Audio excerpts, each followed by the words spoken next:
Ilang senator judge daw ang dapat mag-inhibit o wag lumahok sa impeachment case dahil bias. Ayon po yan kay Vice President Sara Duterte. May patutsada rin siya kay Palace Press Officer Claire Castro. Narito ang report ni Bril Montalvo.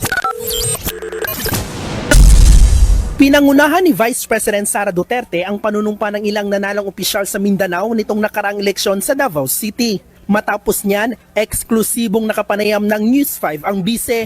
Sinagot niya ang mga isyu kabilang ang panawagan ng ilang kritiko na mag-inhibit o wag nang lumahok bilang Senator Judge sa impeachment case sina Senator Robin Padilla at Senator Amy Marcos.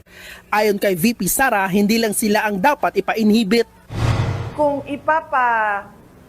disqualify natin, no, ipapa-inhibit natin ang mga bias na senators, madami tayong ipapa-inhibit din.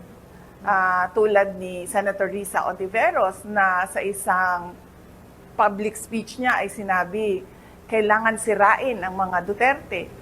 Si Senator Chis Escudero, si Senator Pimentel na nagsabi, ano ba sinabi sa akin? Unhinged.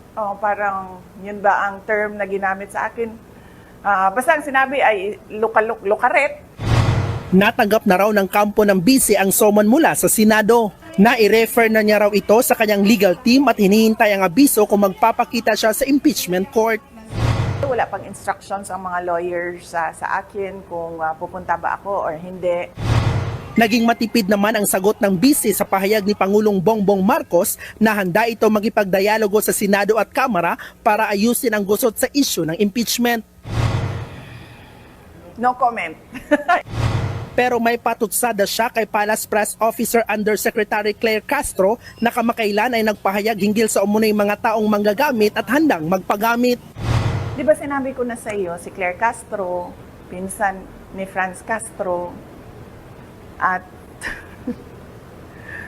pag Castro family, yung dalawa lang naman yan sila sa pamilya na yan, Claire Castro at Franz Castro, wala na talagang maganda at tama na lalabas dyan galing sa bibig nila. Sabi ko nga, di ba, ano sabi ko? Garbage in, garbage out. Pagdating dyan sa dalawang Castro na yan.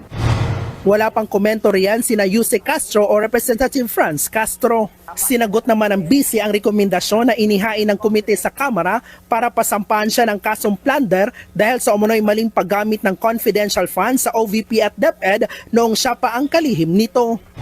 Kung ako, okay lang. Dahil politiko ako, gusto ko rin sumagot sa loob ng korte. Pero naaawa ako dahil sa mga threats sa harassment na ito ay merong mga empleyado ng ating opisina. Tungkol naman kay dating Pangulong Rodrigo Duterte na nakakulong pa rin sa ICC sa The Hague. Hindi pa raw alam ng bise kung saang bansa posibleng ilipat ang kanyang ama sakaling paniga ng ICC ang hinihiling nitong pansamantalang kalayaan. Ang dasal nating lahat at panawagan natin lahat ay makinig ang ICC judges at maging patas sila sa pagdesisyon base doon sa submission ng Defense Council. Nagbabalita mula sa Frontline, Bril Montalvo, News 5, Mindanao.